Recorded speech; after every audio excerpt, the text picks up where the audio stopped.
Ja, willkommen zu einem neuen Gamescom-Stream. Gut, dass die Gamescom-Show pünktlich losgeht. Ist jetzt hinter meinem Avatar versteckt. Warten auf Gamescom. 27. August 19:30 jetzt so losgehen soll. Wir können ja noch ein bisschen in die Arena Berufsseite rumgucken. Vielleicht fängt es irgendwann mal an. Oder auch nicht. Dann spielen wir gleich Demos. Ja, Tag 2 der Gamescom. Ich habe wieder ein paar Demos mir runtergeladen, die wir spielen werden. Ich dachte mir, wenn ich schon mal da bin, können wir mal Gamescom Awesome Indies gucken. Letztes Jahr war es ja zumindest. Letztes Jahr gab es ein paar tolle.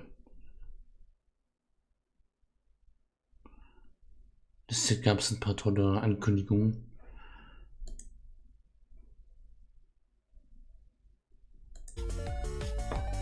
Ach, jetzt kommt der Countdown. In 22 Minuten, ja geil. Dann bin ich mal. Dann spiele ich noch mal eine Demo oder was?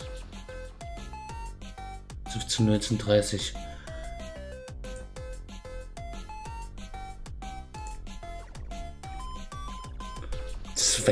Okay.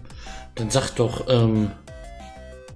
20 Uhr oder wie auch immer. Weird. Gut, es gab auch gestern noch mal die Find Your Next Game Show von The Gamestar, die 3 Stunden geht. Die kann ich jetzt, die werde ich jetzt nicht komplett schaffen. Heute nicht. Vor allem nicht bis zu den Awesome Indies. Aber vielleicht kann ich mal ausschnittsweise mal. Gab es nämlich ein paar tolle Sachen. Ich habe schon ein bisschen durchgeblättert. Habe es mal noch nicht angeguckt. Ich wollte es nämlich eventuell nachholen, aber ja, so komplett nachgeholt. Ich vergessen. Wohlan, auf zur Bühne. Meine Damen und Herren, begrüßen Sie Ihre Hosts Maurice Weber und Ann-Kathrin Kuhls. Hallo. Der ist für die Find Your Next Game gestern. Ist das aufregend? So viele Menschen. Nein, das ist gar nicht aufregend. Wir sind doch inzwischen souveräne Show. Ach so, ja, das macht mir überhaupt nichts. Schön, dass ihr da seid. Ja, fantastisch, dass ihr alle da seid. Das ist ein paar ganz wichtig, dass hier Grüße an Köln. ein bisschen durchskippen. Es gab eine tolle Szene hier, es gab zu Witcher neue Sachen. Ja, moin. Wir haben heute eine fantastische Show für euch vorbereitet. Also wir haben eigentlich vergleichsweise wenig vorbereitet. Andere Leute haben vorbereitet und wir reden jetzt schlau daher, als hätten wir das alles ganz alleine geleistet. Wir sind Natürlich eure habt ihr das. Tanzbären für den Abend. Das ist richtig. Und entsprechend würde ich sagen, wir fangen auch direkt an und ich finde, es kann nicht bald noch mehr von der Hier gibt's was. Kampagnenkarte zu spielen, weil da haben wir noch nicht ganz genug gesehen, glaube ich, um uns wirklich Ja. ein gutes Bild zu machen.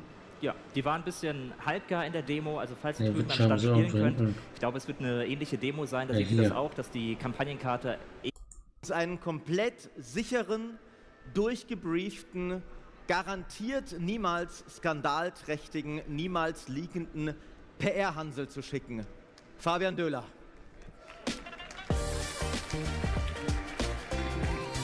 Fabian, Vielen Dank. schön, dass du da bist. Schönes Intro, danke. Ja, da sind wir jetzt also. Also ich bin nicht Miles, aber ich gebe mein Bestes. Ja, also wir hatten jetzt natürlich eigentlich gehofft, dass ihr habt jetzt Aus dem Witcher Indies dauert noch ein 2021 bisschen. vorab gelegt, deswegen War das deine sichere Methode, dass jetzt hier garantiert nichts schiefgehen kann? Einfach alles schon vorab? Also du versprichst dich echt schnell mal in so einer misst das mal kurz. Gamescom-Hektik und deswegen lieber vorher alles sagen, damit es jetzt keiner auf der Bühne verbockt. Da sieht man den PR-Profi. 17 Minuten noch, bis auf meine Fresse. Passieren.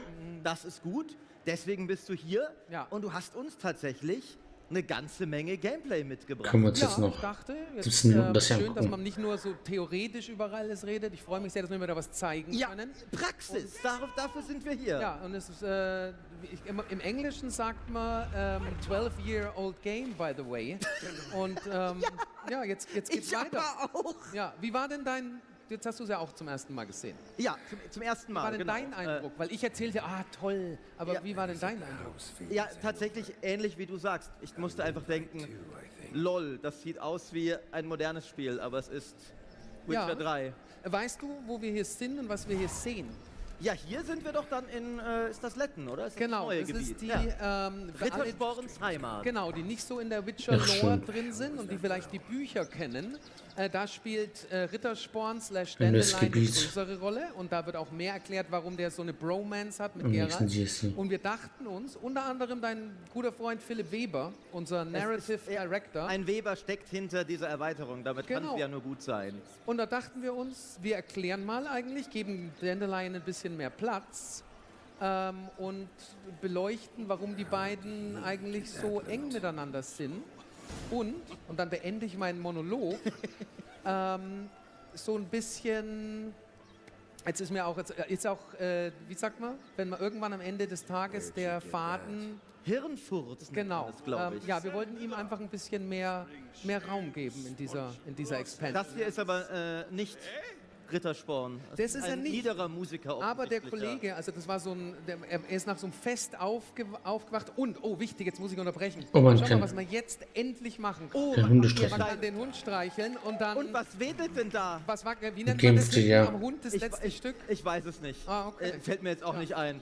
Aber ihr habt offenbar eure Social-Media-Hausaufgaben gemacht. Hier jetzt aber, das ist jetzt erstmal, also man reitet jetzt. Ja.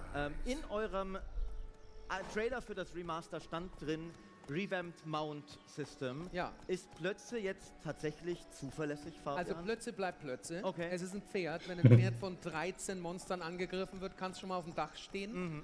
Aber generell, also so Gameplay, Steuerung und Gameplay ist, glaube ich, auch das, was bei unseren Spielen immer mal so kritisiert wird, was vielleicht manchmal ein bisschen abfällt, kann man ehrlich sagen.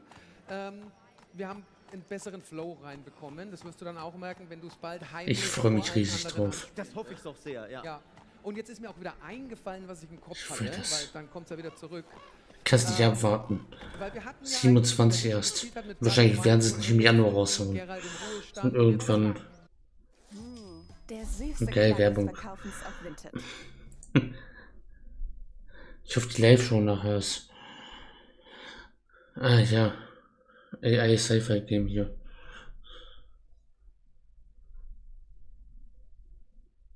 Dafür kriege ich auch jetzt oft Werbung hier. Den Scheiß. Wieder aus dem Ruhestand raus. Ja, um wieder einen DLC zu verkaufen, Genau, oder was? die wir übrigens Expansion nennen, weil unsere DLCs sind immer kostenlos. Netter Test. Aber es ist schon so, wenn du im Ruhestand bist oder wenn du abends Feierabend hast und bist eigentlich schon im Das Bett, DLC dann wird ja nicht schreibt kostenlos dir ein sein, guter oder? Freund und sagt so, hey, kannst du mir dann, ist dieses so... Also die beiden DLCs sind jetzt kostenlos, die es schon gibt, aber das wird ja wohl... Ich glaube, das ist das Wichtigste. Ich gebe Wird wohl was ich kosten. beschwere mich überhaupt nicht.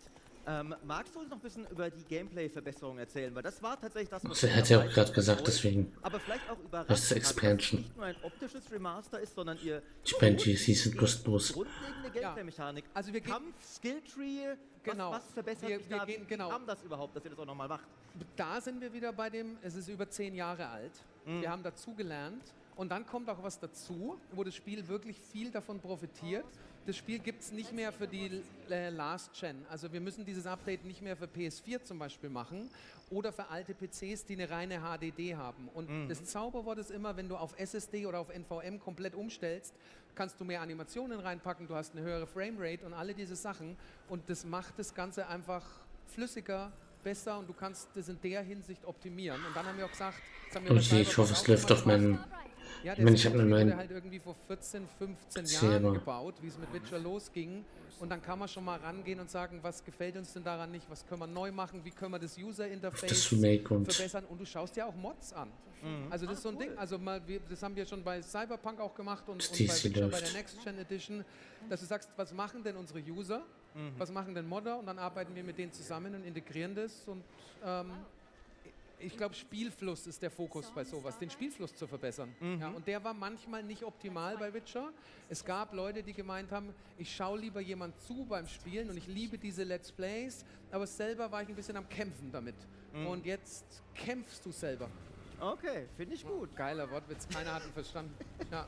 Hast du im Kopf vielleicht ein paar Beispiele für... also mein alter PC, der Was ich wirklich war mit Witcher 3 nicht ganz okay, aber Übrigens mal einen geilen Kampf ich habe jetzt einen, wenn man in dieser Lore wirklich drin Ich hab ist, wir jetzt hatten einen den neuen- allerersten Witcher nein, neu auch ein, gefühlt über 20 ist Jahren, auch glaube ich schon hatten wir eine Kette. 1-2 Jahre Die alt. Kette kam nie rein. Und dann hatten wir die auch im Aber bei den Hardwarepreisen Und jetzt Songs of mit the ganz Past, brandneuen wir konnten Kantimien erst mal die ist. Kette Der muss jetzt ja erstmal noch 5 Jahre. Ja. Und damit kannst du natürlich die mindestens Gegner reichen. ranholen. Ist ganz klassisch, aber es bringt ein neues Element rein. Wir kombinieren es auch wieder mit neuen Darf jetzt nicht Animationen, kaputt mit gehen. neuen Finishern und das gefällt mir sehr, sehr gut. Und dann derail ich jetzt auch. Es kriegt natürlich auch einen neuen Soundtrack. Und ich bin so ein riesen, also ich liebe die Witcher-Musik, so Arts Ja, wer Kelly nicht? alles. Und das ist so, was ich höre dann auch bei den Szenen, den neuen Soundtrack. Und Der Witcher-Soundtrack. die Kette, Ja. das Timing. Und das ist sowas. Als hätte jemand diese Genial. Footage gut Da bin ich kalibriert schon ein auf das, bisschen- was du also- heute sagen willst. Genau, also unser Timing ist eh grandios. Vor allem, Meisterlich. Es Ja. ist nach 7 Uhr, langer Tag, das, als hätten wir das vorher schon mal geprobt. Ja. Haben wir nicht übrigens. Ja, also das sind so die Sachen. Dann hätte ich noch eine Frage, weil die Kette kriege ich dann im DLC. Genau, und dann kannst du die aber auch natürlich mitnehmen ins Main-Spiel, in die Expansions. Die Kette ist dann dabei. Macht sicher unendlich viel kaputt in den anderen Spielen, aber Ja. so ist es dann. Das testen wir alles noch. Ja, natürlich. Ja. Darfst du schon sagen, wo sich der DLC einsortiert? Ist schon beabsichtigt, dass man Blood and Wine davor durchgespielt hat? Kann ich theoretisch also er auch ist sagen, zeitlich- ich will die Kette früh haben, ich gehe da früh rein? Also wir haben noch nicht alles dazu erzählt, aber er ist zeitlich in der Timeline ganz hinten. Wir sagen nicht, wie viel Abstand, aber er ist schon nach Blood and Wine angesiedelt. Was es aber auch geben wird, und das machen wir immer, ist ein Spielstand, wo du dann direkt einsteigen kannst, wenn du einfach nur Songs of the Past spielen willst, mit einem Pre-Save. Und dann, klar, Ja, kannst du das die ist Kette dann gut. auch direkt mit ins Hauptspiel nehmen, wenn du diesen Weg gehst.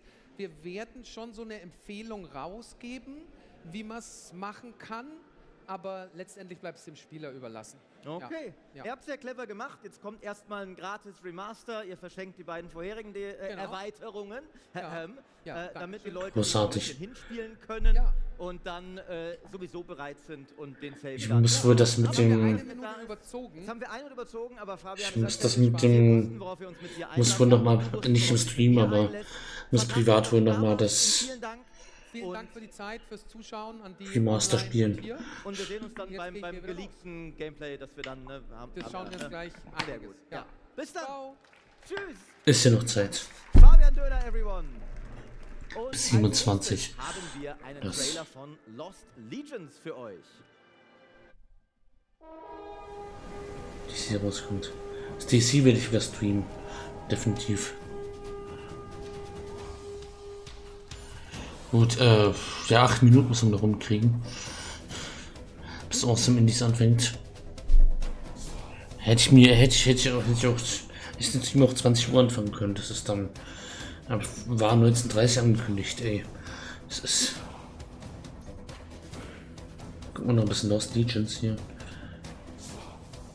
Was hier noch kommt.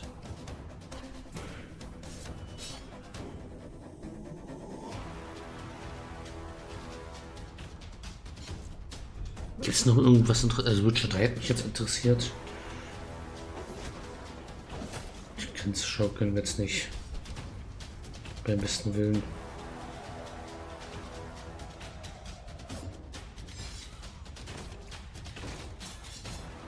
Ich habe hier auch eine Steam-Page.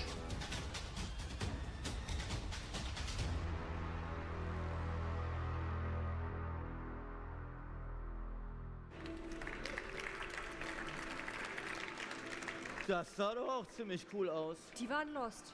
Im Valheim so ein bisschen was. Legions. Ja. Und weil sie uns ein bisschen was gezeigt haben. Ich weiß nicht, ob ich das jetzt finde. Zeitpunkt. Ey, was auf soll der ich sagen? Gamescom. Es wird spät, Maurice. Ja. Möchtest Und du den wissen, Trailer was ich zu mit Hanno dabei hab? haben wir Ja, schon irgendwie gesehen. schon, aber ich will es nicht zugeben. Ich Weil ich sag's wurde heute dir. schon gedemütigt. Ich bin heute eine Final gnädige Fantasy. Herrin und sage dir, was es Ist ist. gleich auch was Ich mache Tolles. es ein bisschen vorsichtig auf. Es haben tatsächlich auch noch ganz viele aus unserer Firma noch nicht gesehen. Es handelt sich hier um unseren allerersten physischen Oh. Guck ihn euch an. Weil Die haben auch einen Award. die Experts von Vodafone uns den gesponsert haben und deswegen durfte ich einen kaufen. Da muss man wirklich auch mal hier für AK ein Lob aussprechen, weil der Indie Award ist tatsächlich ihr Baby in dieser Show und sie hat sich von Anfang an sehr stark Schau mal, ob dafür ich hier gemacht, noch dass zu wir Indies hier würdigen Final und Fantasy was inkludieren, finde. wo es natürlich keinen Widerspruch Ob die da was Neues das, gemacht haben. Was du dir halt auf die Fahnen geschrieben hast. Deswegen Und der Witcher-Trailer war jetzt sehr Level up gut. für deinen Award hier.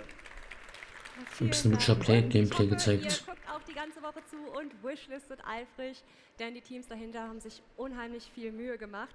Und ich würde euch auch schon direkt den nächsten Kandidaten ansagen, weil ist ja spät, ich habe ein bisschen Hunger. Ja. Was würdest du sagen über vielleicht einen ganzen Food Truck Simulator? Ja, Trailer geil.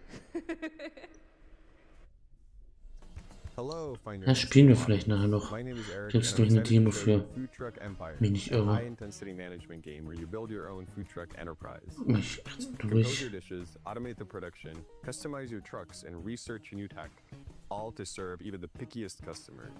Ah, hier ist In the Final game, you Fantasy. start off with a single food truck and a dream to become the greatest caterer that has ever been.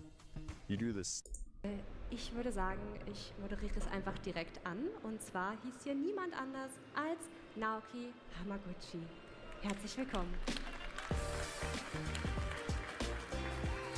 Bisschen Interview mit Hello, it's so good to see you. ihm Hello, hier. good to see you too. Hi. Vielleicht ein bisschen noch Okay. Material. So, ich spreche jetzt Deutsch und Englisch, damit das alles klappt. Und ihr wisst es natürlich, er ist der Game Director von Final Fantasy VII Revelations. Good to see you. Thanks for coming.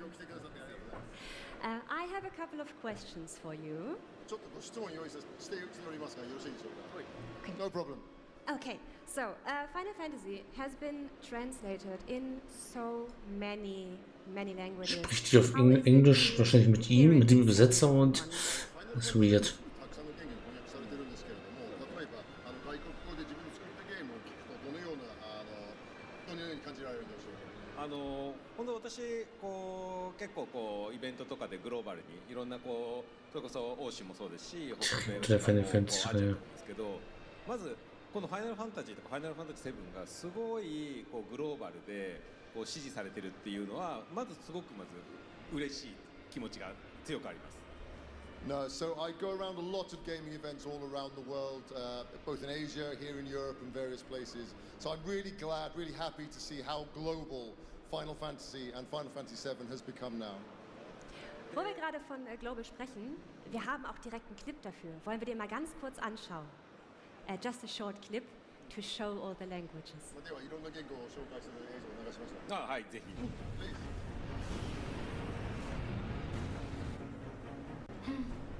Wütend und traurig. Komisch. Was will sie denn ausgerechnet hier? Okay. Ne, die deutsche Synchro Das war kennen wir der ja aus allererste den anderen Blick auf Teilen. die deutsche Synchronfassung. Okay. Ich hoffe, es hat euch gefallen. The first view of the German version. 初公開ですよ。そうですね。ここのために今回そう初映像を持ってきました。 Yeah, we brought this world first look of this video just for you guys here today. Arigatou gozaimasu. So, and I have one more question for you. In Revelation, there's 2 more people joining the cast. How do you make sure that we can tell their story, but we can also see the stories of the other people as well? そうですね。もう一つお聞きしたいんですけれども、今回新登場のキャラが2人おりまして、で彼の新しい物語を語りつつ、既存のキャストも表現されないようなところをどういうふうに考えてほしい。 Bin ich auch gespannt, welche auch wahrscheinlich bei anderen Spielen, bei anderen sehen. Selber spielen, nachdem ich Rebirth abgebrochen habe. 原作のキャラクターたちをがなんかこう霞んでしまわないかっていうよりかは、まずこう今回新たにこういうヴィンセントとか新しいキャラクターに対してよりこうストーリー性を追加するっていうところに対してどう広げるかっていう方の方がまずこうを注意しています。Yeah, so what we took care on was not so much thinking how do we avoid getting all of the existing cast to be pushed to the side. We really focused on how we expand the stories of the new characters, so Vincent and Sid. 特にヴィンセントに関しては原作だとこう直接パーティーに入るというかは任意のキャラクター。Die andere Show geht los. Endlich. Mit einer halben Stunde Verspätung. Every year, hundreds of independent game developers flock to Gamescom to get their games into the hands of players. Welcome to the Gamescom Awesome Indie Show 2026. Coming up, we're highlighting some of the coolest, weirdest, most impressive, most ingenious independent games from this year's Geht, glaube ich, nur eine Gamescom. Stunde. Zumindest letztes Jahr ging es eine Stunde. You can expect exclusive trailers and Danach spielen wir gameplay Demos. reveals, in-depth game previews, and interviews with the people bringing these games to life. I made a game about just walking around in this environment. So don't go anywhere. Und The die Games sind ja auch Gamescom immer Awesome schön. Indie Show 2026 starts right now. Na endlich. What's up, everybody, and welcome to the Gamescom Awesome Indie Show. I'm Damon Hatfield, coming to you from IGN's Los Angeles studio. Gamescom is a celebration of gaming worldwide, and every year, hundreds of studios from nearly 70 countries around the world make their way to Cologne, Germany, to share their work with you. And the Gamescom Awesome Indie Show is a chance to showcase some of the coolest new projects from independent developers. You might know some of them, others might be brand new, but they're all doing incredible work. Auf das Spiel bin ich auch öfters mit der Schnecke. Weiß gar nicht, wie das hieß. Gamescom Awesome Indie Show wouldn't be possible without all of IGN's teams around the globe working together. Das Time bin to check ich in with my gespannt. esteemed colleague across the pond, Jane Douglas.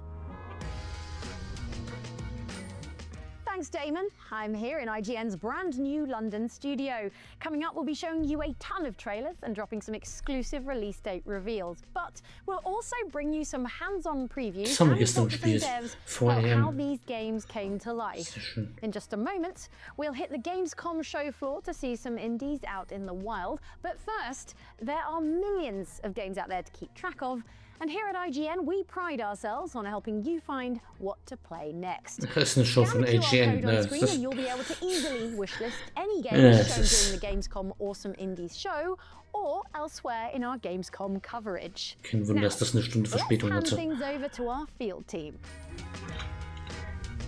Eine halbe Stunde. Thanks, Jane. You're watching the Gamescom Awesome Indie Show. We're here on the Gamescom show floor, and it's massive and full of incredible video games to play. That's right, and in just a bit, we'll get to play some awesome indie games. But first, it's time for some trailers. These next games take a classic Da idea wird and jetzt add a Zeit. whole new spin to them. Wird schon Final Let's take a Fantasy look at 2. our first batch of games right here on the Gamescom Awesome Indies show.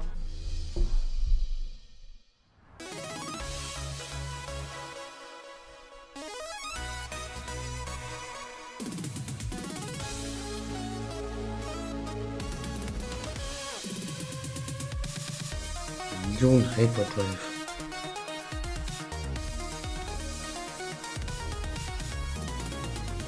Okay.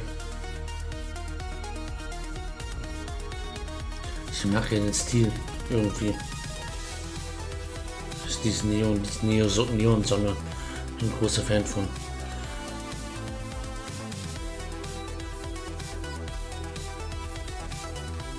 Ich weiß jetzt nicht, wie das sich spielt. Da müssen wir mal eine Demo von spielen.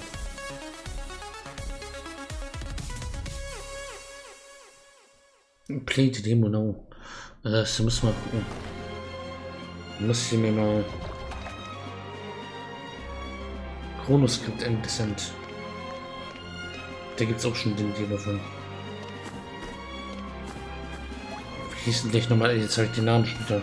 Irgendwas mit Neon Drive. Jetzt finde ich es nicht mehr.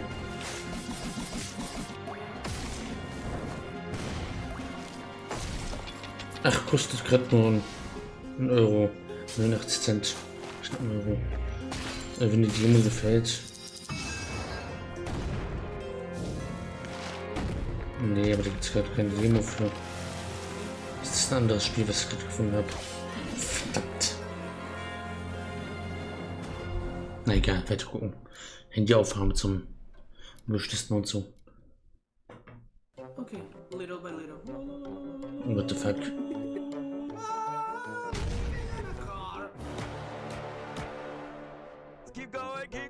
Kara heißt das Spiel. Auch solche Spiele gibt es in die Szene.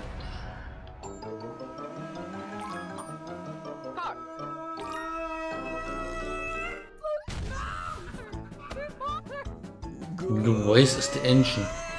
Ach du Scheiße. Das ist wieder so ein... War es One-Hand-Clapping, wo man auch mit der Stimme noch schreien muss. Gab es ganz früher so ein Spiel mit, wo man so einen Chicken Scream oder so hieß, wo man einen Jump'n'Run machen muss. Was ein Bullshit. As our lobby secretary, you play a crucial role, and I realize this may be challenging because you are a cat. Cat secretary. While your office work has been Nice. exemplary, it has come to our attention that you have been doing tasks outside your purview. Ha ha ha. Although we may joke, this is no laughing matter. Among your offenses, Das müssen wir gleich mal beschließen. misusing company resources, destroying Doc's property, Das sieht nach Spaß aus. Und es gibt eine Demo. Nice.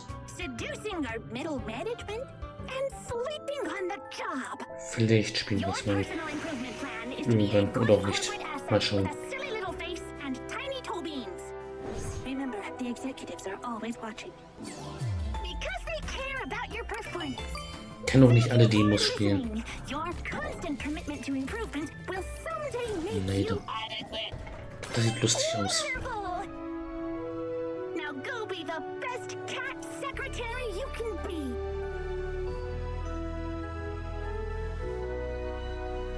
Ein Katzenspiel. Nice.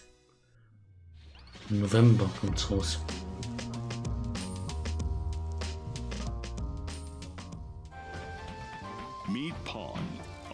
Oh, das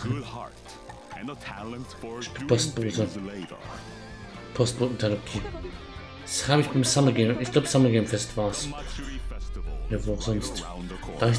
Die Demo habe ich davon schon gespielt. Tanuki Bronze Summer. Das war eigentlich sehr schön.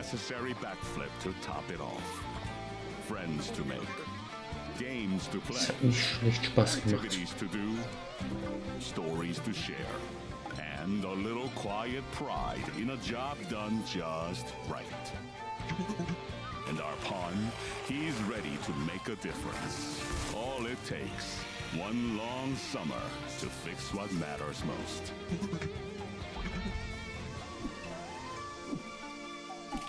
Tanuki Pawn Summer.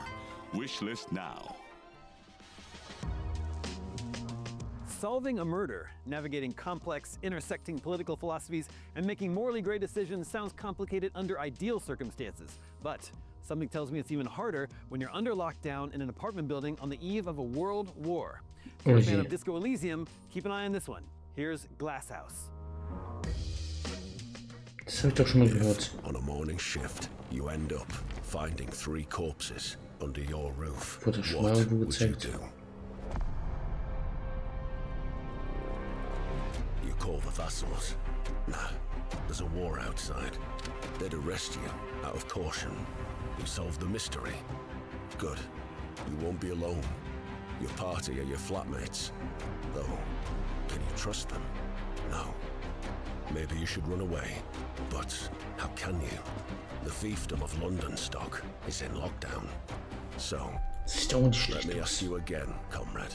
If, on a morning shift, you find yourself trapped in a crime scene, what would you do?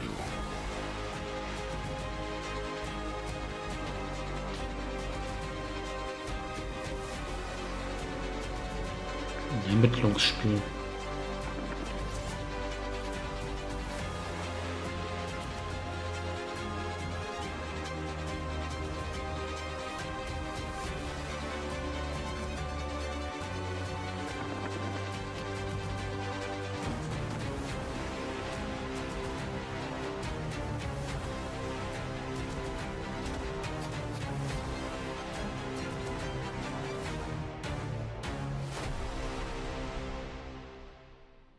Glashaus.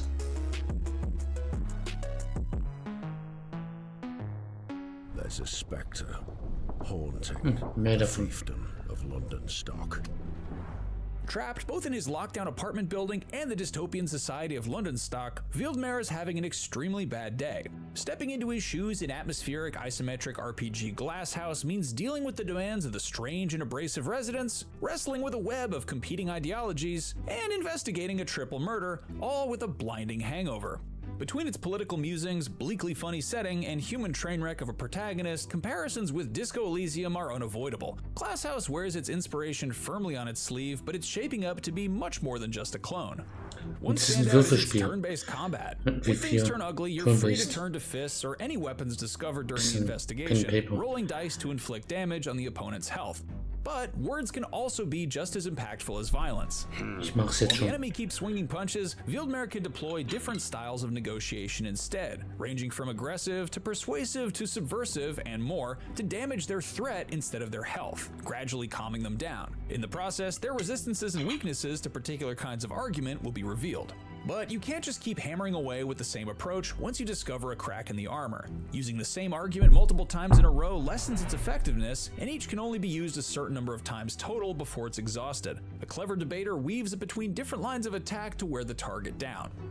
The strength of those different styles is determined by Wildemar's political outlook. Instead of upgrading traditional RPG stats with skill points, you invest points of view into ideologies, each inspired by real-world politics but reimagined to fit this strange world. Invest in the collectivist philosophy of holisticism, and the power of sensible arguments increases, while committing to capitalistic confucianism as the path to becoming more persuasive. Over the course of the game, more points of view are earned by musing on different political dilemmas thrown out by the world of London stock. Is the lockdown justified, for example, or an infringement on personal freedoms? Whatever your answer, you get to invest further in your chosen ideologies. Each particular combination even confers its own unique title, like the philosophical equivalent of a D&D class. Want to be a warmongering sophist? Well, better commit yourself to mixing colonialism and holisticism, the perfect build for somehow being the most reasonable guy in the room while also furiously berating anyone who disagrees with you. Of course, these decisions also affect what dialogue and choices are available while exploring the building, interacting with people and objects, and reacting to the director and the choir, the two voices in Wildemar's head that narrate and offer running commentary. Each ideology opens up its own possible courses of action based on how many points are invested in it, and every NPC has their own political compass too, determining how they react in dialogue and what weaknesses and strengths they have in a verbal sparring match. It's not just a load of empty debate, Bitte mit Even deutschem outside of the Text. thorny issue of the Das unsolved wäre murders, sonst. there are all sorts of moral choices to be made. As Bei deputy so head viel of the Text. condominium, one of mir- Wildemar's first responsibilities Das in the kann ich game mir is nicht to hand komplett out the Englisch week's geben. meager rations. Who gets a share and how much, however, is up to the player. They can be greedily hoarded, unfairly distributed in exchange for bribes, or portioned out according to apparent need, and you'd better believe that those that go hungry will remember it. With resources so scarce inside the building, the game's surprisingly extensive crafting system is another key feature. Items gathered from unattended drawers and cupboards can be combined to make equipment like bandages, onion soup, and joints. These can be useful in combat, open up dialogue options in conversation, or in the case of lockpicks, unlock whole new areas to snoop around in for clues. Altogether, these systems point to an experience that, behind all the very Disco Elysium-style dark humor and surreal world building, is going to be Disco something a bit more Elysium habe ich, glaube ich, auf varied in Epic. its obvious inspiration. It looks a touch closer to the feel of a Das traditional muss ich auch mal CRPG, spielen. only with fewer fireballs and more Steht auch authoritarianism. noch auf meiner It's an Pile of interesting Shame. twist on the formula and certainly makes it clear that Glasshouse is more than just an imitator. Now we just need to figure out which of the ideologies best justifies unlocking every door in the building and stealing everything that isn't nailed down. This is your last day, Wield. And I am sorry for that. It's time for more from the Gamescom Awesome Indies shows. And wouldn't it be cool if there was a game, a Metroidvania even, about a cannon that thinks it's a sparrow? Well, good news, there is. Let's find out more about a game called About Cannons and Sparrows right here at Gamescom Awesome Indies show. Follow me.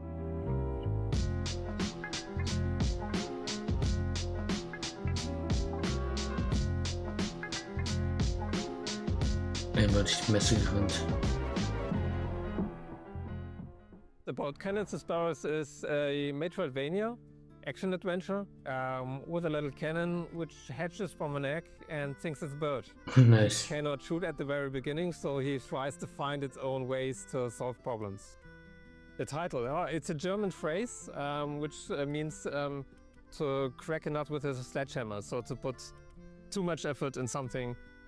When I started a new company, I used to work like 20 years in the advertising industry, and this phrase was something I had in my mind when it comes to human resources and night shifts and so on. And so we started to call our company, which we started about cannons and sparrows, to make things differently.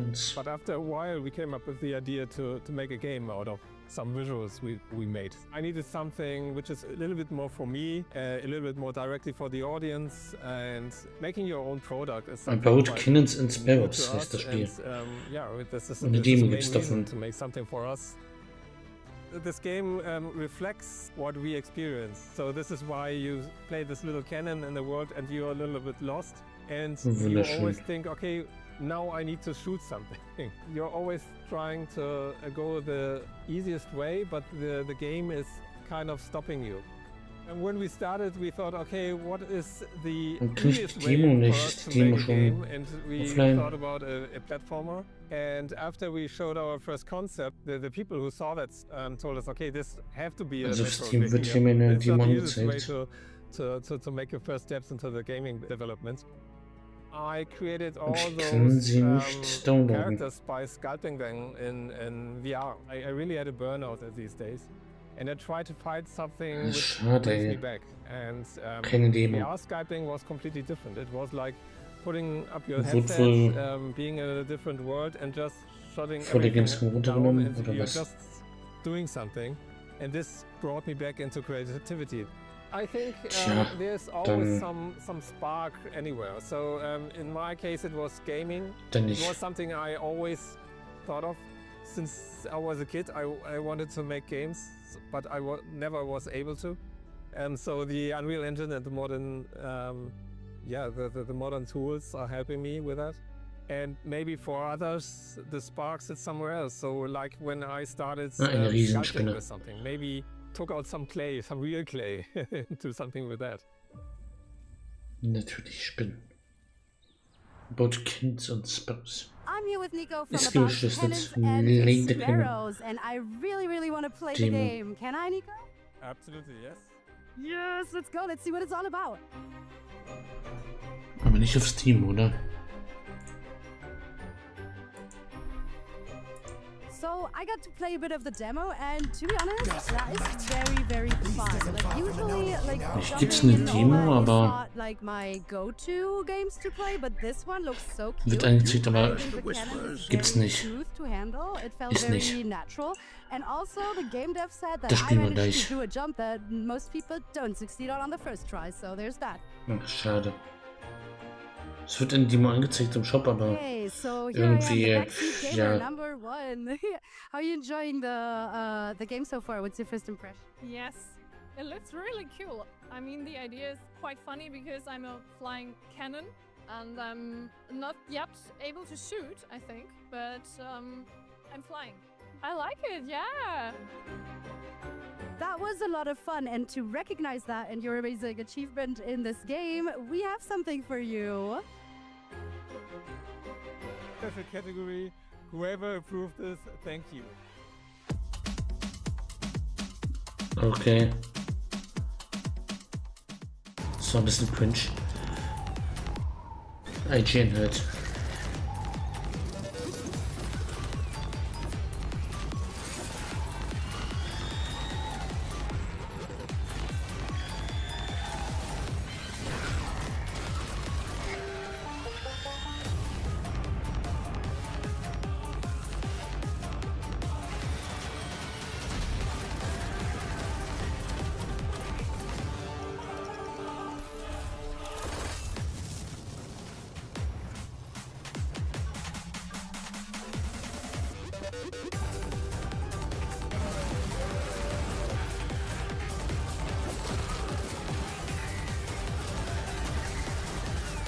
Okay, da passiert jetzt gerade viel auf einmal. Ich glaube, ich werde auch langsam. Werde nächstes Jahr 30. Ich bin langsam zu alt für diese Boom, Zack, 200 und 300 Sachen auf dem Bildschirm gleichzeitig passieren. Spiele. Da bin ich nicht. Das unlocking new upgrades in a roguelike, or even just earning some XP and assigning some skill points. The next bunch of awesome indies are all about growing stronger. Take a look. Ja, 30 ist nicht so alt, aber ich weiß nicht.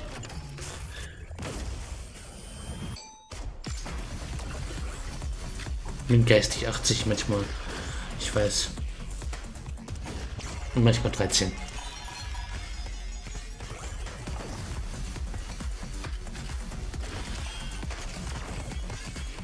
Puls. Wie heißt das Spiel hier? Ping-Pong in Flipper-Automat-Spiel. Okay. Kann man machen.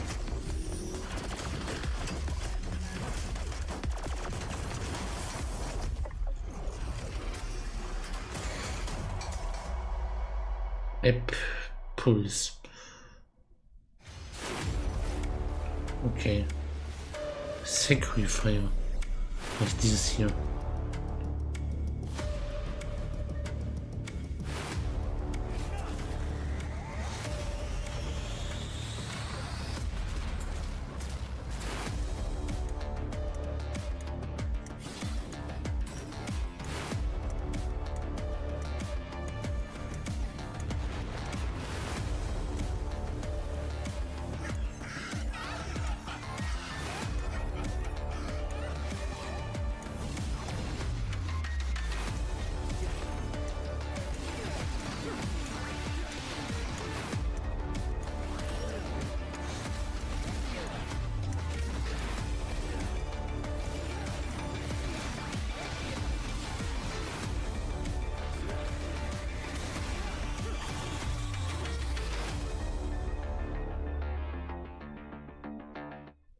Okay.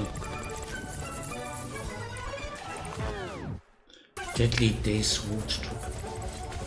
Ist auch ein Spiel.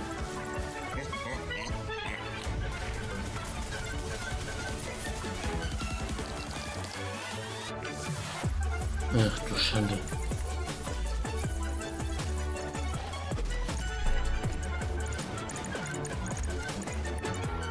Es ist so ein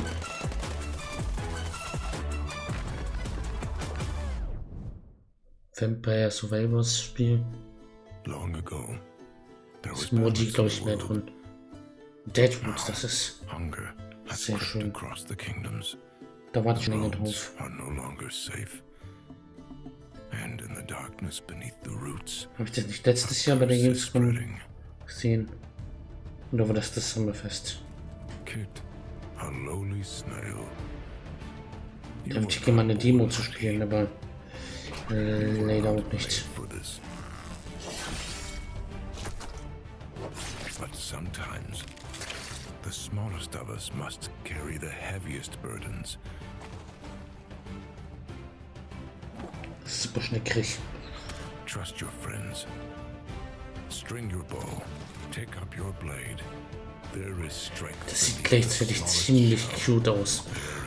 Und episch. Finish. Die Finisher von der kleinen Schnecke. Auf der Heuschrecke den Kopf ausgerissen.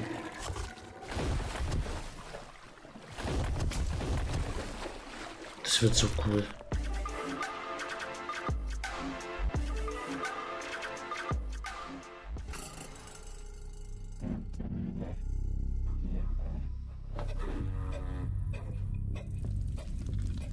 Platz müsste das jetzt sein. Ja, und wird es gezeigt. Von Haybuild.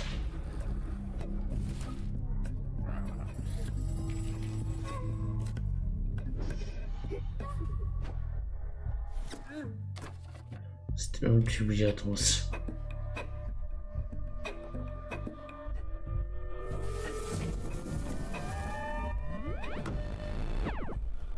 Ja.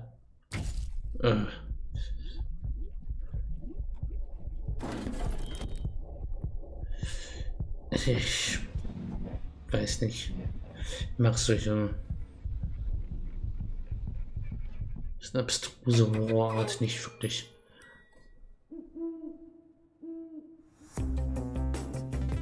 Up next on the Gamescom Awesome Indies show, a first-person horror roguelike about descending into hell, and you'll only survive the horrors that await if you play your cards just right.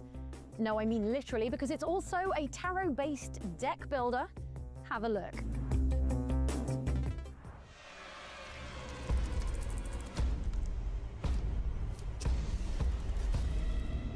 The path is dark. The infernal pilgrimage. Do not fail us.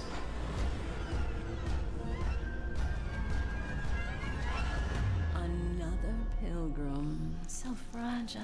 A little firefly that plays with Ja. passion. Your loss I'll savor. Das bin ich sehend. Over.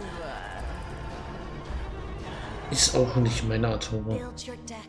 Strengthen the souls of your Generell cards Horror ist and nicht meine Art sacrifice Horror. others.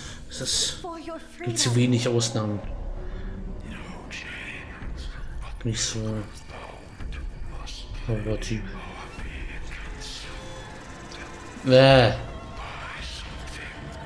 Was ist das?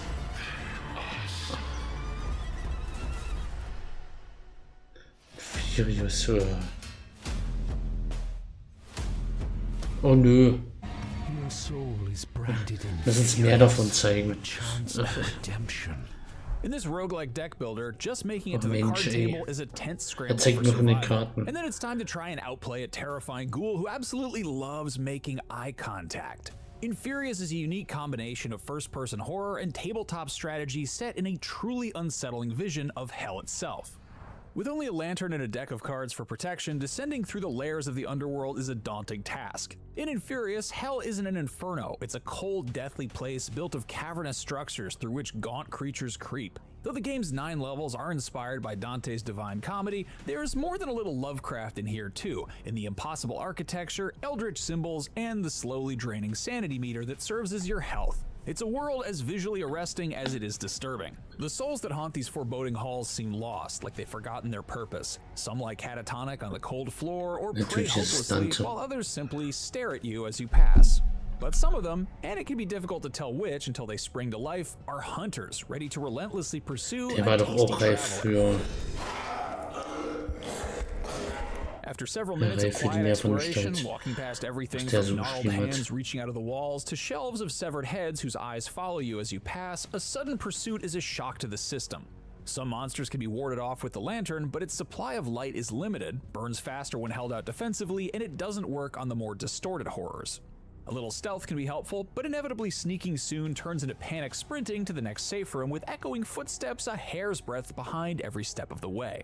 Survive these encounters and the reward is to sit down opposite a creature much like the ones that were just trying to make a snack of you and play some cards. The deck is made up of 2 things, major arcana of the tarot such as the Fool, the Star, and the Wheel of Fortune, which serve as your minions, and stat buffs that can be applied to those minions to help keep them alive in battle. sehr es mich aneckelt. The arcana are deployed across a trio of Abschreckt. lanes, 1 in each. And once Die both Idee players have von taken a einem turn by playing 3 cards, they attack whatever is in front of them in Kartenspiel order in of their der Hölle. speed stat. If that's an enemy Ist arcana, irgendwie they'll deal schon- damage to it. If the lane ahead of them is empty, they'll attack the other player directly, removing one of their 5 lives. The rules are simple, but there's a real Schon ist tension das in these Original, showdowns das that muss echoes man- the horror of the exploration side of the game. Each card can only be played once, and if an arcana dies, other muss man cards mal have to be drauf kommen. sacrificed to make that lane available again. So just throwing minions in the way of enemy attacks is a survival strategy that very quickly runs out of steam.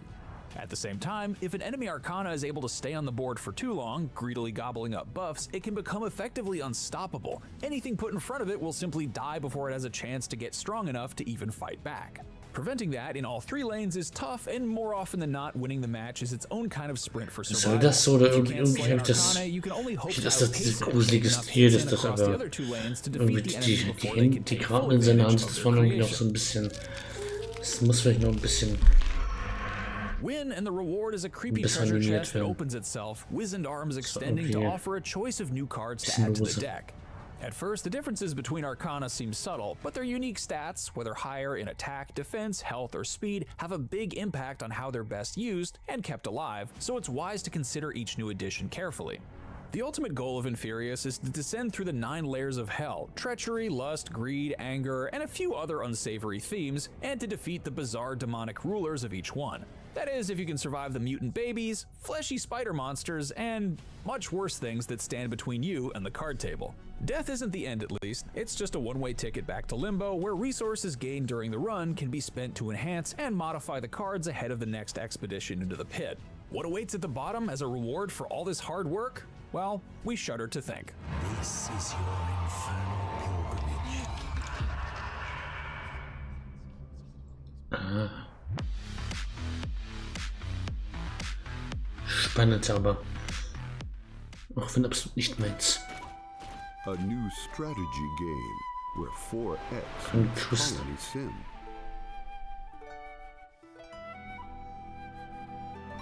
Lead your people in a living world and conquer it all. Explore, build, research, shape the future of your nation. Städtebau. Every citizen has a will of their own. Your decisions reshape the fate of the world. Ja. Will you choose diplomacy or conflict? No two Schon cool, empires also. are ever the same. Auch wenn nicht meins. Forge your destiny. Conquista, Tide of Wills.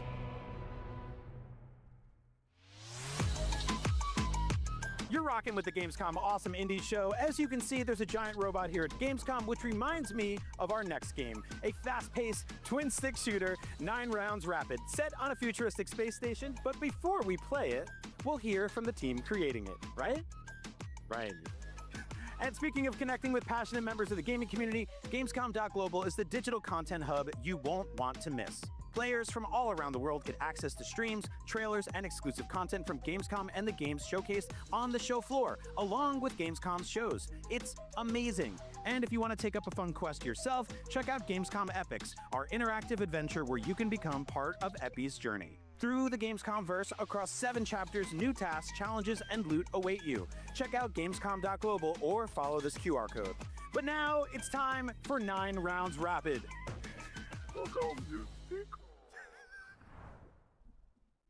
My name is Joe Plant. I'm a director, lead artist, and a dev of our game 9 Rounds Rapid.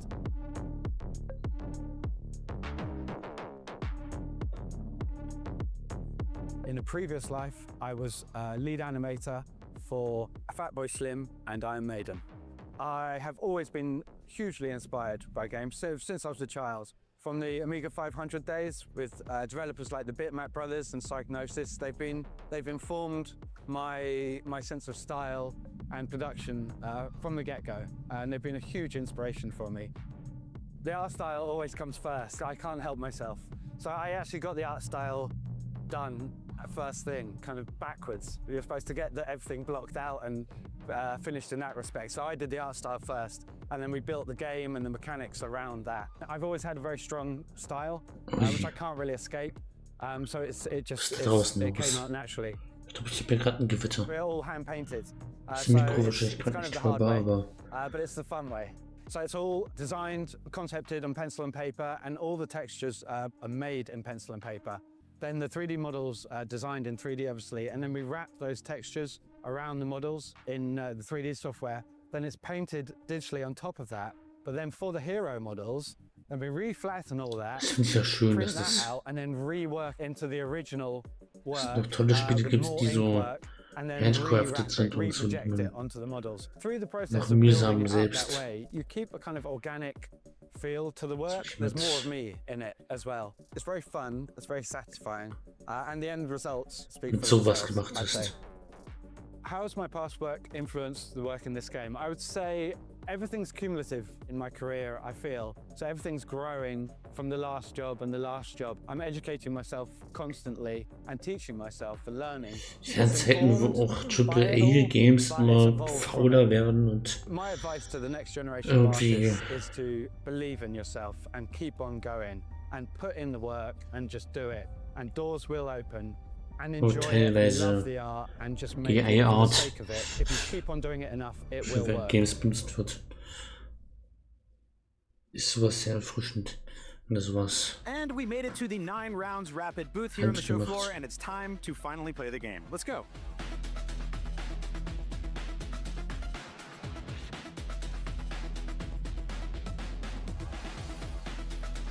I had so much fun playing that. That is incredibly tense and challenging, and I almost died like 50 times, but I kept going, and I killed everything I could until I couldn't. That is exactly the kind of game I love. It reminds me of Smash TV or other old school arcade games I used to play, twin stick shooters. It just feels great. The weapon upgrades are awesome. I love the art direction and robot enemies and everything. It is exactly what I want to play more of. But hey, I should probably let other people play this game too, so let's go see what the folks at Gamescom think of it. Wieder auch nicht. All right, so you just played through the 9 rounds rapid demo here at Gamescom. What'd you think of the combat? Very intuitive, very self-explanatory. I had zero problems figuring out what to do. You aim, you shoot, you kill, and you move on, and that's what I like. Joe, we just want to give you this certificate of recognition. It's called Your Heartbeat Called. It's Concerned, which means it's very tense and challenging, and that really worked for me, so congrats. Thank you so much. We very much appreciate it. All right, before we go check out some awesome indies, here's a quick reminder of what you can expect from Gamescom 2026. Und weiß ich auch nicht, was man so mit einem Bilderrahmen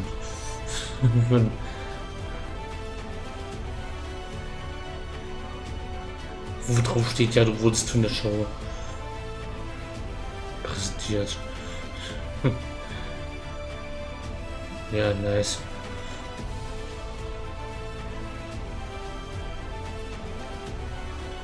Ein Gamescom-Trainer. Ja.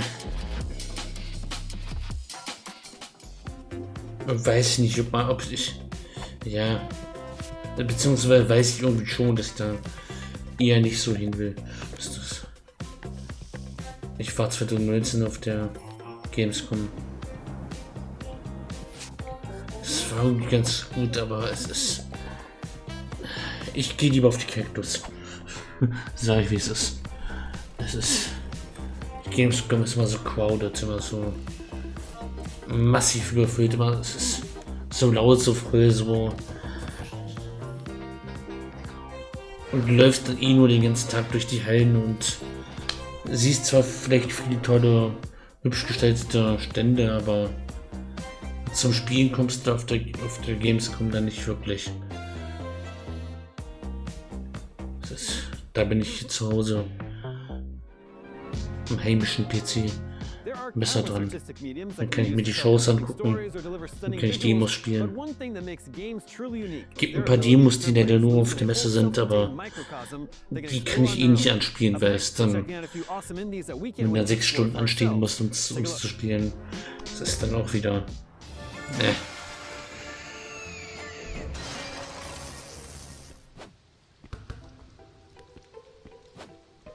Und Ton.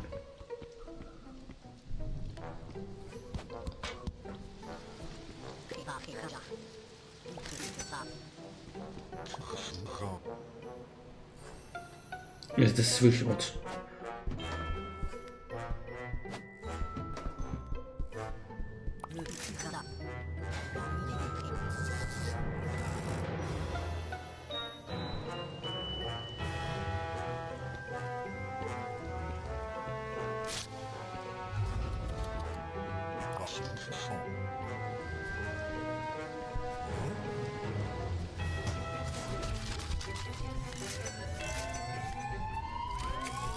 Das sieht irgendwie wie ein anderes Streamer-Game aus.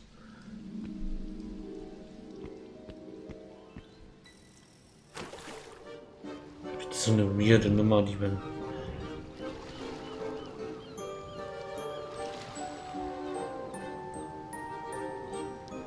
man viel In Cairn, you ascended Blödsinn Mount machen Kami kann. with pro climber Ava, exploring its secrets and pushing your climbing Und skills to the Kern. limit to reach Das the peak. wollte ich auch schon Now spielen, it's aber time to see irgendwie. how Ava and Marco train for the mountain in Cairn's upcoming Es free kostet DLC halt. on the trail. That's right. It's time to Es climb ist halt as irgendwie Marco. schade, dass es das Isn't Spiel. as legendary as Ava yet, but he offers a whole new way Spiel to play. kostet halt He's a little less flexible and a bit shorter, but he 30 compensates Euro. by tilting his body to reach distant holds. And it's Da even more weiß ich impressive nicht. when a pro climber in training Bei aller tops Liebe out für the project. Indies. And we have plenty of new projects Ich for you. weiß nicht, ob so ein Discover the challenges set by legendary Bergsteigerspiel climber so. Otto Mondo. More bite-sized climbs still packed with the challenge and Ich discoveries muss halt you gucken, expect wo ich from mit meinem Cairn. Geld Get hinkomme. started in a climbing gym filled Da with ist das halt technical so. routes. And then trek to a tropical deep water paradise Ist das leider irgendwie. and a collection of Ich muss ruins das on a hinten remote anstehen. island. Oh yeah, lots of fun things here. As long as you don't mind water. These new locations up the challenge while dialing down the lethality just a tad. Water hurts a lot less than stone, making deep water so Ja, ich weiß, es ist scheiße, das zu sagen. Wenn ich das Geld hätte, würde ich es auch ausgeben dafür. However, Aber you'll still naja. start from the bottom if you fall into the drink. To preserve Cairn's Oh. survival challenge, we've introduced energy mode for these new Ladies im Chat. You only have a Ich certain habe den amount Chat of gar nicht gesehen, bin ich auf die Show konzentriert. Be sure to spend it wisely. And try not to fall too much. Wie schaffst du es, 6 Uploads am Tag zu machen? Ja, heute kamen 6 Uploads. From perilous underhangs to climbing Also das meiste ist vorproduziert. Das ist die Erklärung dafür. Ich mache Streams und verwurschte das, was aus den Streams kommt, in Videos. Und dadurch ist es möglich, 4 Videos am Tag zu machen. 6 Videos kamen heute wegen... Ich habe den Stream von gestern Abend habe ich in 2 Teile unterteilt, deswegen... Da habe ich die Show einmal in den Parts geschnitten und um 10 Uhr hochgeladen und den Demo-Teil habe ich auch nochmal untergeschnitten und um 12 Uhr hochgeladen. Deswegen... Das meiste ist aus Streams. Deswegen ist sowas möglich. We have universal healthcare. You didn't pay for it. If everything is free, Und das zu der Frage im Chat. in a future where Und natürlich, ich bin arbeitslos. Das ist natürlich, ich hab Zeit. Auch mal Projekte. Letzte Woche vor der Gamescom habe ich noch das DLC von Kingdom Come Deliverance aufgenommen. Nein, GTA 6 will ich absolut nicht spielen. Nein,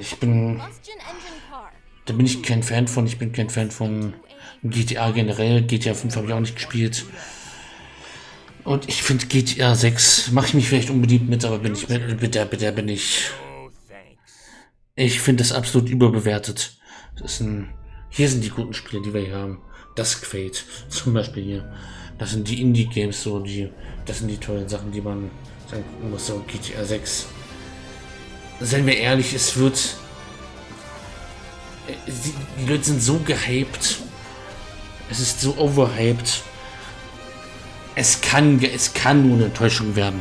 Also egal wie gut das Spiel wird, die Leute werden.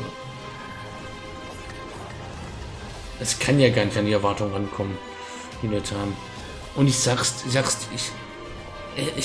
ist die Pest, die wir mit AAA-Spielen haben. Es wird durchmonetarisiert sein wie die Hölle. Es wird bis zum Kotzen im Game-Shop und alles drum und dran. Es ist ja jetzt schon, wir haben es vorbestellbar für 100 Euro die volle Version, für 80 Euro. Mit dem Scheiß. Ich habe eben gerade davon geredet, dass ich gucken muss, wo mein Geld hingeht. Dass ich mir Kern für 30 Euro nicht kaufen kann. Da kann ich mir GTA 6 für 80 Euro erst recht nicht leisten. Ja, ich werde am 3. September mir Blood of the Dawnwalker kaufen. Dafür werde ich mir aber auch dann andere Sachen nicht kaufen. Manchmal gönne ich mir auch was, aber es ist is, while System 6D is a technology company, our greatest asset will always be our people. Was zum haben wir hier? Guys, how am I supposed to work under these conditions, huh? You can look forward to free Sieht sich wieder aus. Join our friendly team. Together, we can make Geometry OS. Also ganz kurz und knapp, nein. Kein GTA 6 bei mir. Dann müsst ihr euch wen anders anderen Streamer versuchen. Back in 2010, the release of Limbo revolutionized the narrative puzzle platformer. Das wäre jetzt komisch, das Spiel. Inside, Little Nightmares and Reanimal have explored shadowy new corners of that particular subgenre. Oh, Reanimal muss ich auch noch spielen. Das ist... Ja, es hat ja, die Spiele hauen ja nicht ab. Irgendwann habe ich wieder Geld und eine Zeit nicht. Das ist... Vor allem, das haben wir, die Demo haben wir gestern gespielt. Sehr schön Spiel. Brauche ich mir gar nicht mehr zu beschlisten, habe ich schon. Das hat sehr viel Bock gemacht. Ein Horror-Puzzle. Dings. Hat ein bisschen was von, wie der Moderator gerade gesagt hat, hier ein bisschen Little Nightmares. Die Anime. Bloß anders irgendwie. Hier gibt's Lava-Welt später. Das ist dann das Puzzle, dass du dann hier das mit den Metallröhren, die du dann oder Elektronik dann übertragen musst. Das ist spannende Rätsel. Das spielt dann hier mit Feuer, wie wir gerade gesehen haben. Die Demo hat sehr viel Spaß gemacht. Das ist meine Art von Horror.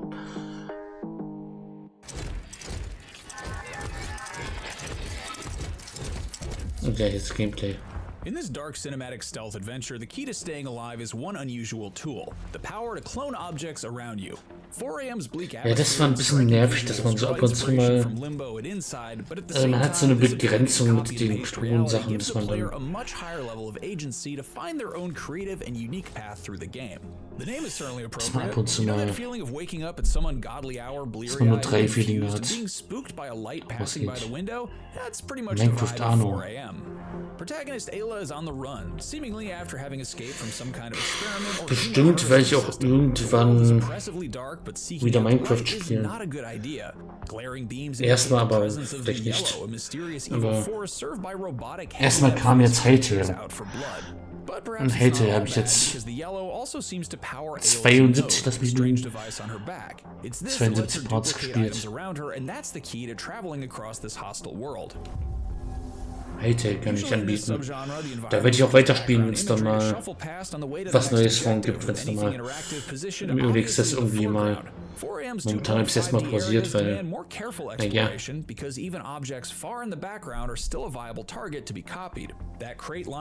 rede ich hier gleichzeitig mit dem Moderator hier.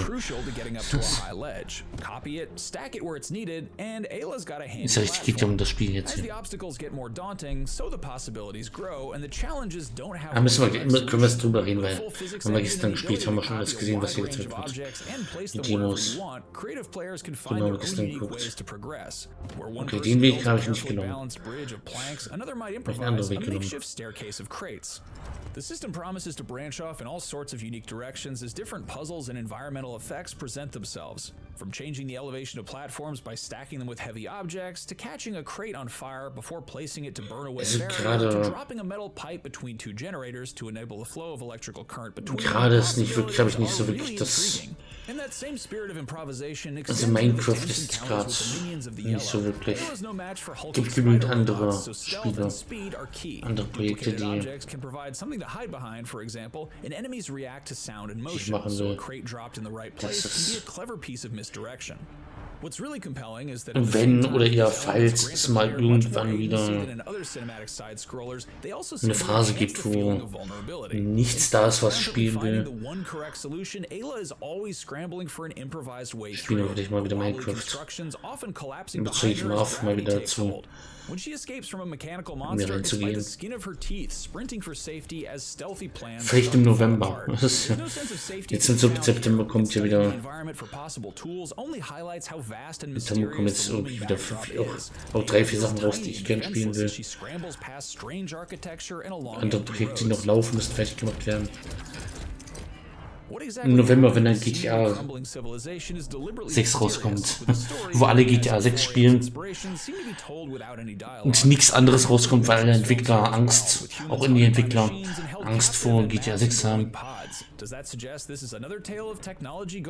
wenn der Monat komplett leer von irgendwelchen Releases wird, die für mich interessant wären. Ich mit den Ad-Projekten erstmal vielleicht hau ich im November nochmal Minecraft rein. Mal schauen. November wird spannend. Das ist für Leute, die nicht GTA spielen, ein bisschen. Mal schauen, was ich noch so für alte Spiele auf der Pile of Shame habe, die abgearbeitet werden müssen.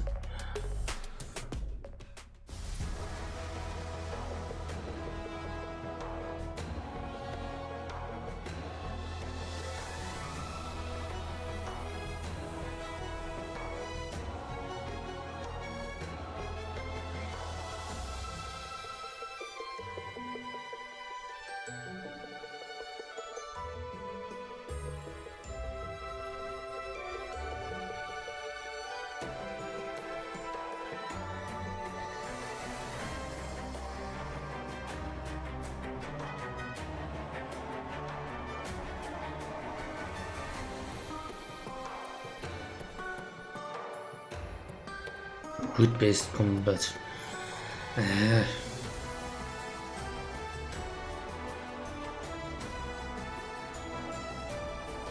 Gibt's vielleicht auch mal Leute, die es toll finden, aber es ist wieder nichts für mich. You're watching the Gamescom Awesome Indies show. The world can be crazy and confusing and so loud. So sometimes what you gotta do is you gotta play something really relaxing and calm. Luckily, that's exactly what our next game, NICHT, is all about. So let's learn more about how the game was made and play it ourselves. Let's get out of the sun and into the cold. Hi, I'm Victor, and I make the game NICHT, which is a simulation of you just being a kid during winter in a beautiful landscape, and you can roam around, explore, and play around with your friends also. Das sieht nett aus. Being a kid for me is you're being driven by your curiosity, so you don't have any demands on you from the outside. You're just like, oh, I want to go that way. So Ja, ich glaube jetzt habe ich im Sommer, als wieder die heißen Tage waren, durch ein paar Winterspiele gespielt. Jetzt habe ich da erstmal, jetzt wo es wieder kühler ist, habe ich das nicht genug gefunden. Ich muss noch irgendwann Long Dark Wetter spielen. Das habe ich jetzt auch erstmal pausiert. You just kind of walk around in Ja, vielleicht für den Winter. environments like these and make tracks and Schön Spiel für die Weihnachten. destroy snow and stuff.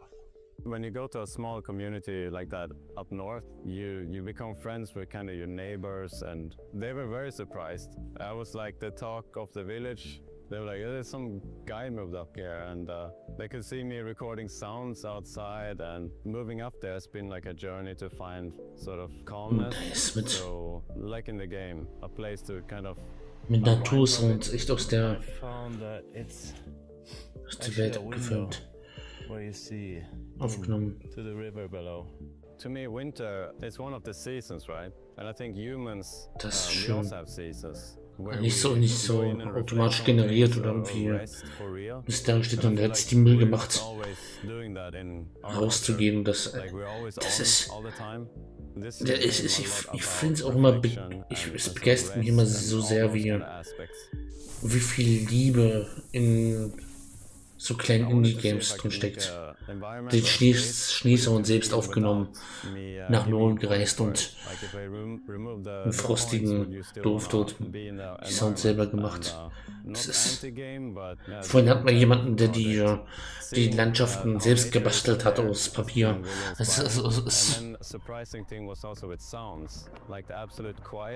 Deswegen liebe ich Indie-Games. Weil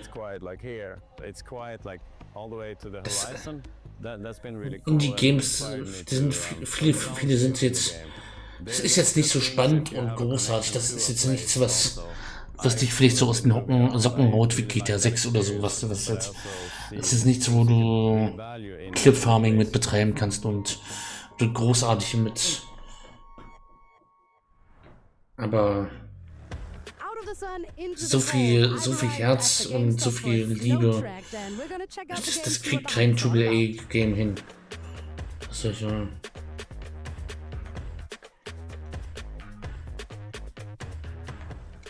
Man merkt auch beim Spielen, dass so viel,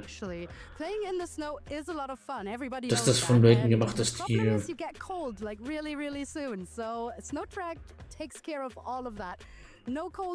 Spiele noch mit, die da noch hinterstehen.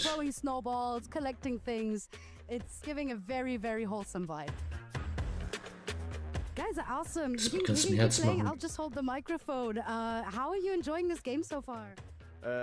I'm figuring it out right now, but I think I'm gonna like it. Got it. And do you feel like a sense of like game is calming or like relaxing kind of, or are you like stressed trying to survive in the snow? No, I think it's like more relaxed because it's more like a base builder. So yeah, I can relax right now. Awesome. So if you look for a place for some quiet in the Gamescom, then this is where you should go. Snowtracked. What a charming and very calming game. We have a bit of an appreciation for you. Diese Cringe-Rahmen. And when will the game be available to play, or like maybe a demo? Or? I think this winter, but definitely during 2027. So thank you. You're welcome. And yeah, I loved playing this game, and I hope you guys check it out as well. Keep watching the Gamescom Awesome Indies show.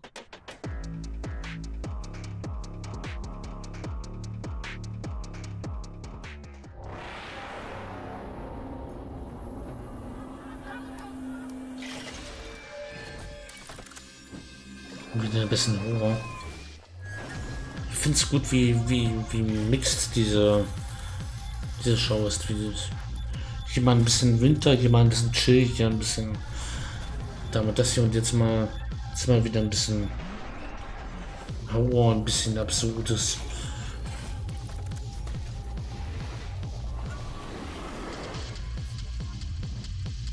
Gute Abwechslung. So wird's nicht langweilig.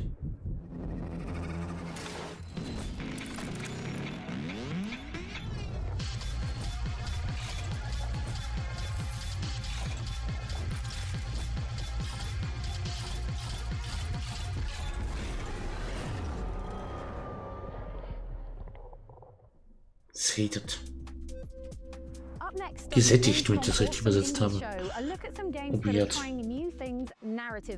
Maybe that's telling a story unlike anything we've heard before, or maybe it's dealing with familiar subject matter, but told in a whole new way.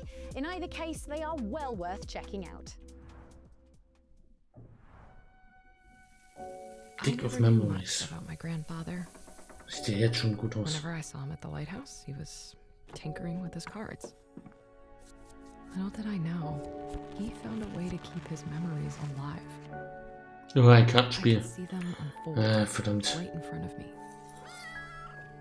I followed the path and used what he left behind to uncover every fragment of his memory. And time flew by.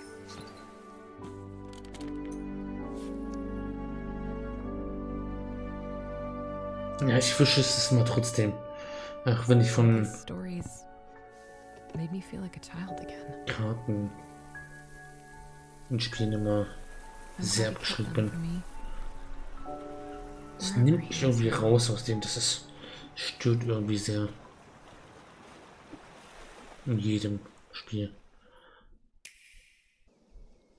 Book Nook für die Switch.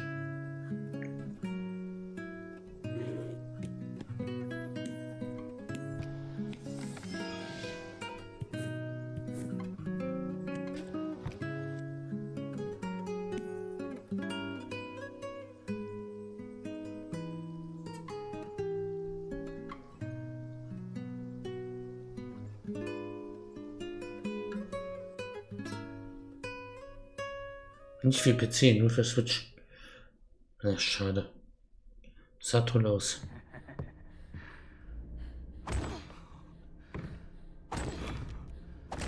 Wunsch auf Clementi.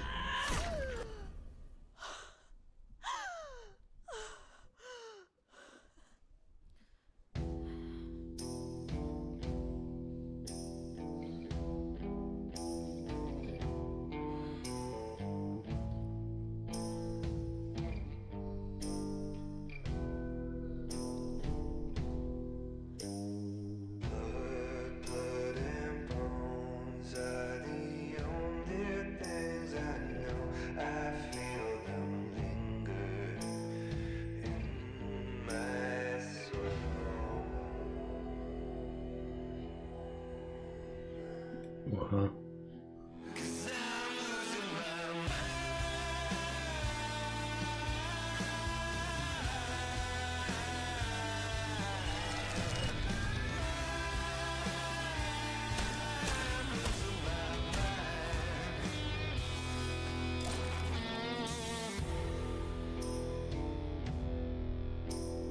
Bisschen so psychedelischen, aber das.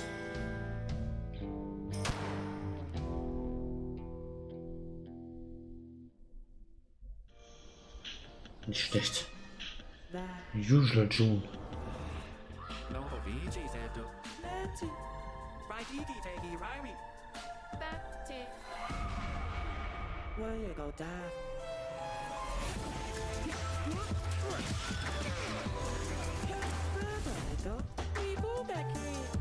Das sieht nett aus.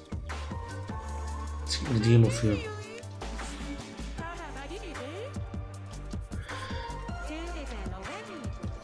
Text-based Adventure. Und dann wessen Indie-Game ist wahrscheinlich nur auf Englisch. Wo ist von Finji? Das könnte auch deutsch übersetzt sein. Muss ich mir angucken.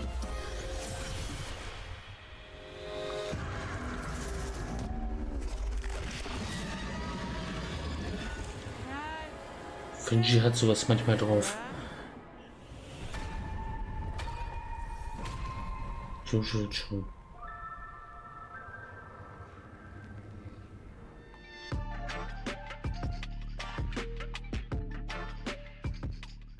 Hello and welcome to Isle Goblin, a game where you and your friends work together to fight off the nasty humans that have invaded your island. Unfortunately for you, it won't be easy, so you'll need to explore for resources, fight humans, steal their strange and mysterious artifacts, and encounter terrifying bosses. Then you'll come home to rebuild your town and help out all your goblin villagers. The NPCs will have little lives and desires of their own, and you can befriend them by giving them gifts, doing tasks for them, or inviting them to come follow you around. Now speaking of friends, the game supports multiplayer with up to 7 of your real-life goblin pals. You can pillage dungeons, solve puzzles, slay humans, and raise spider babies together to your heart's content. Now I've just signed a deal with a publisher, so I was able to quit my job and now I'm working on it full time. It's progressing fast and I'm going to start public playtesting soon, so make sure to head on over to Steam and click this big button here to get in line if that sounds fun. Hab ich gerade gemacht. Also, of course, wishlisted to get an email when it does release. And with that, thanks for watching and hopefully I'll see you around. Playtest beantragt.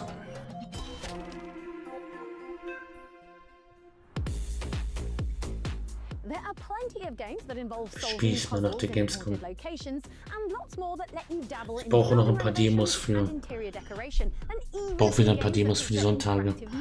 Also was wir jetzt während der Gamescom-Woche nicht spielen, spiele ich vielleicht mal in der Aufnahme. Demo Ghosts at the Grand, part of the Gamescom Awesome Indies Show. Gibt's noch ein paar Letztests. Welcome to the Grand Hotel. Hast du mir gestern gespielt? Erstaunlich gut. Es hat sehr viel Spaß gemacht. Ein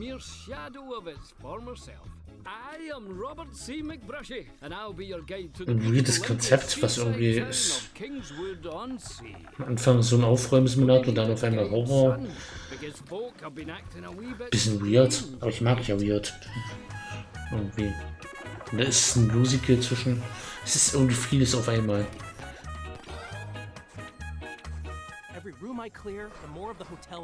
Und jetzt hat mir Spaß gemacht. Ich glaube, ich muss mir davon mal die Full-Version angucken.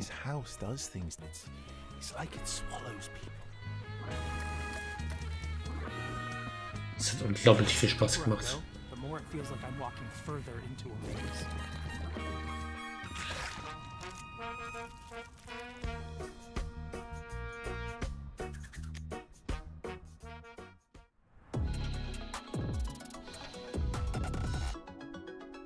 Oh, mehr von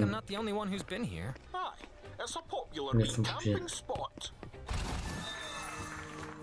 Part renovation sim, part Lovecraftian mystery, part ghost hunting shooter. There are no ghosts at the Grand is Part Lovecraft und Part Shooter Part. Irgendwie viele Genres in einem. Was normalerweise sollte man vorsichtig sein, aber kann ich jedes Spiel. Irgendwie hatte ich während der Demo das Gefühl, dass das Spiel kann das. Rather than using paint rollers and a power drill, David is handed a set of high-tech decorating guns. They even come with a cheerily annoying onboard AI that's desperate to tutorialize the process no matter how much he protests. Comedy mit der scours away old wallpaper, smooths rough surfaces, and obliterates unwanted furniture. The power spray can instantly apply a new coat of paint to a room and somehow even shoot out wallpaper and new floorboards. Ich weiß nicht, irgendwie hat sich das erstaunlich gut eingereiht. Das ist jetzt... Ich weiß auch nicht, wie das Spiel das geschafft hat, aber es wurde dann später auch plötzlich Horror. Aber es war nicht so, dass man gesagt hat, so, was will das Spiel jetzt von mir, sondern es ist relativ... Das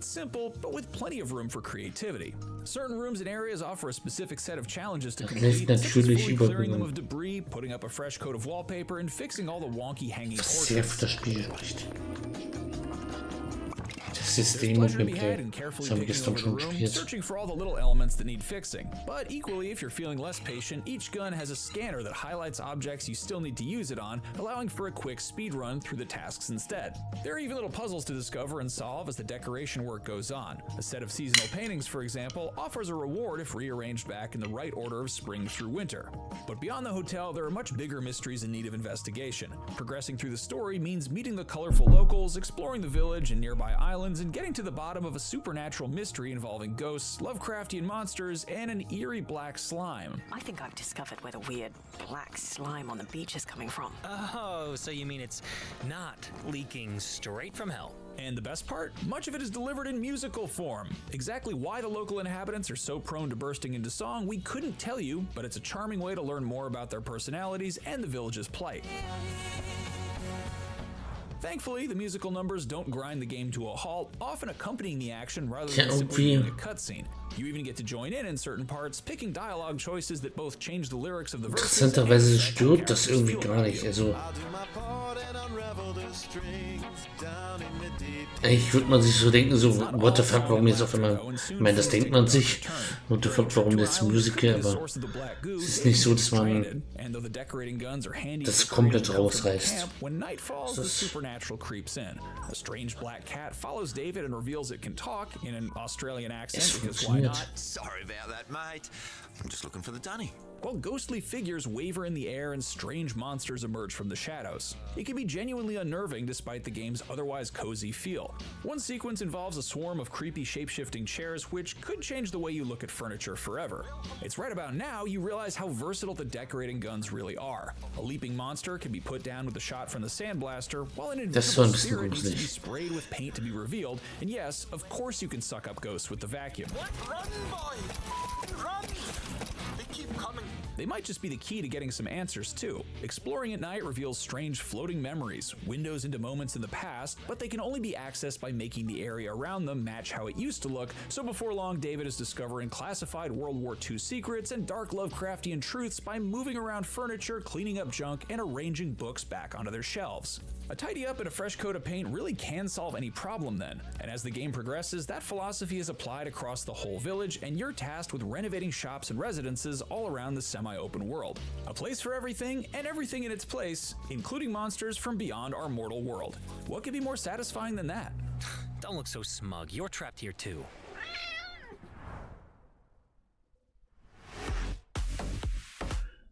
Für Kinder interessantes Spiel. Bin ich überrascht, dass das funktioniert. Hear the word and rejoice with trembling. Where are we? Hell would be my best guess. It is the faith that betrayed us. Don't you know? All change is progress. What is that? Another story ends, just as I had written it. Two nameless aspiring martyrs, one for faith and one for mankind. Let us see whose death will do more for their convictions. Be not afraid. I will be by your side.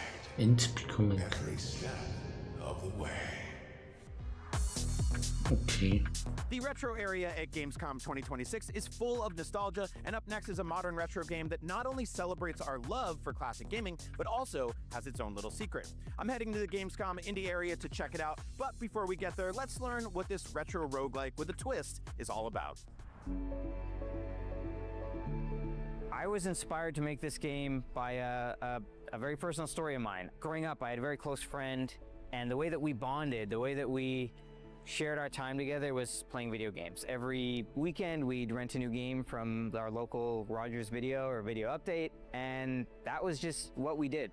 It's what we talked about. It's how we built our friendship. And unfortunately, shortly after high school, this friend of mine, he passed away. He got ill. There was really not much we could do in the time that we had. And about maybe 10 years after that, I was back at my parents' house and I was going through my stuff in the garage, my old stuff, found my old video game consoles, and I started hooking them up and playing them just for old time's sake to see what I had, go down memory lane. And his save data was still in those games.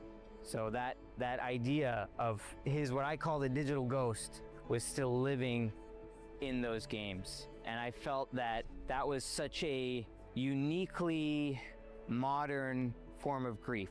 So I wanted to make a game about this idea of digital ghosts and what happens when we revisit the past through the lens of these video games that we may have shared with someone who was important to us. The idea of this game is that you're actually playing someone else's copy of Dungeon Lurker. This isn't your copy, this isn't your game system, this isn't your space, but you're revisiting the memories that you shared with someone who had it. Even in ways that probably won't matter to people, it's all pulled from my experience of digging through those old memories. That's what that whole basement setup is. It's an old TV that really a whole setup that just Können wir mal kurz darüber reden, dass der den Spielstand seines toten Freundes angefasst hat und weitergespielt hat? Ich meine, vielleicht für ihn okay so, aber das würde ich da... Hat hoffentlich eine Kopie angelegt oder so, ich würde da nicht... Ich würde nicht das... Ich würde nicht den Spielstand meines... Das würde ich in Ehren halten, das ist nicht anfassen, nicht das, was so... Das letzte Stückchen vom in the game world. Really drawn in to a point where they might even be totally taken off guard or surprised by what happens with the rest of the game. When a game has an overarching meta-narrative, sometimes the gameplay can be very simple because it's more focused on the story. And we want a game that you can really sink your teeth into. It's got pretty intense, more methodical combat. It's a little more arcadey in its design. The story here is really what inspired it, but we're very passionate about the design and the game experience on its own.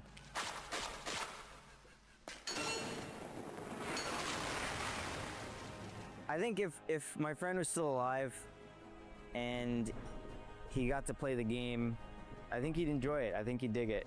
And I would hope and I would believe that he would appreciate it, because I mean there's a lot of stuff I didn't get to say to him before he left. And in a way, this game is a way for me to say some of those things. Dungeon Lurker. Habe ich mal gewishlistest. Eine Demo davon gibt's auch. Lurker here on the Gamescom show floor, and it's finally time to play it Lass mal myself. spielen. So let's do that.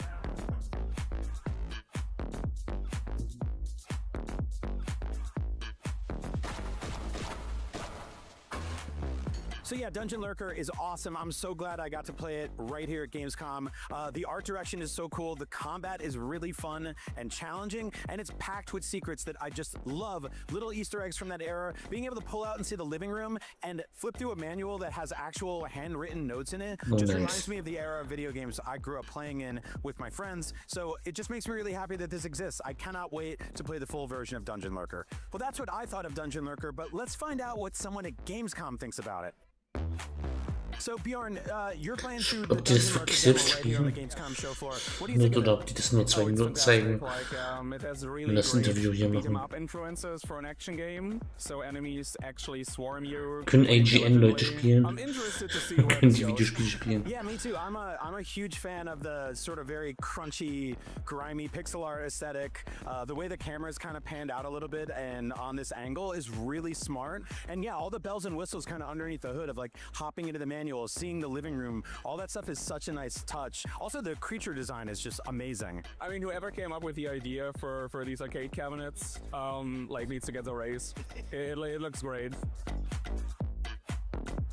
Alex, thank you so much for having us here and letting us play Dungeon Lurker. It's awesome. We actually want to give you a special recognition. It's called Watch Out. This one's got a secret, and I think it has quite a few, in fact. Yeah, definitely. Thank you so much. Thank you so much. Awesome. Well, thanks for having us, and we can't wait to play more Dungeon Lurker. And those are just a few of our favorite awesome indies here at Gamescom, but there are so many more games here. As you can see, tons of gamers are on their way to play more awesome indies right here on the show floor. So you should come down here to Gamescom yourself and get your hands on those awesome indies. Thank you so much for watching the Gamescom Awesome Indie Show, and we'll see you on the show floor. Bye! Okay, nice. Eine der kürzeren Shows. War jetzt knapp eine Stunde. Plus die halbe Stunde, die ich jetzt irgendwie rumkriegen musste, weil die eine halbe Stunde Verspätung hatten aus irgendeinem Grund.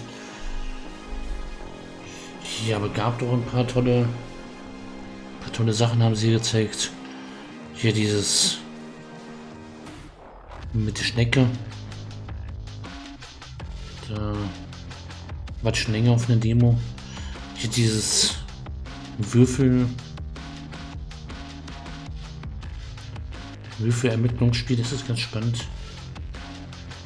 Ich hoffe, das habe ich mir gewischtestet.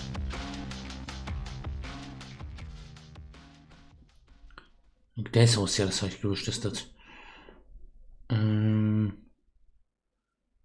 Hier gab es ein paar sehr tolle Deathroots, da war ich schon länger drauf.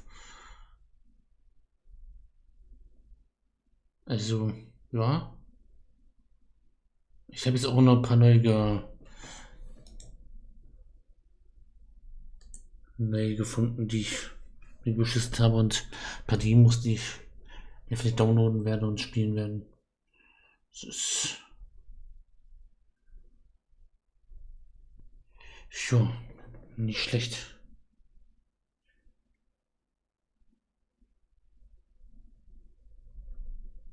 Ja, das war die Gamescom Awesome Indies Show.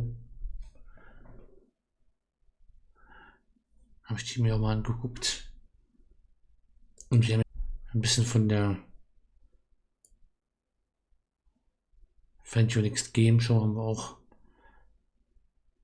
bei Witcher und Final Fantasy habe ich auch noch kurz reingeguckt. Vorstellen können. Ja.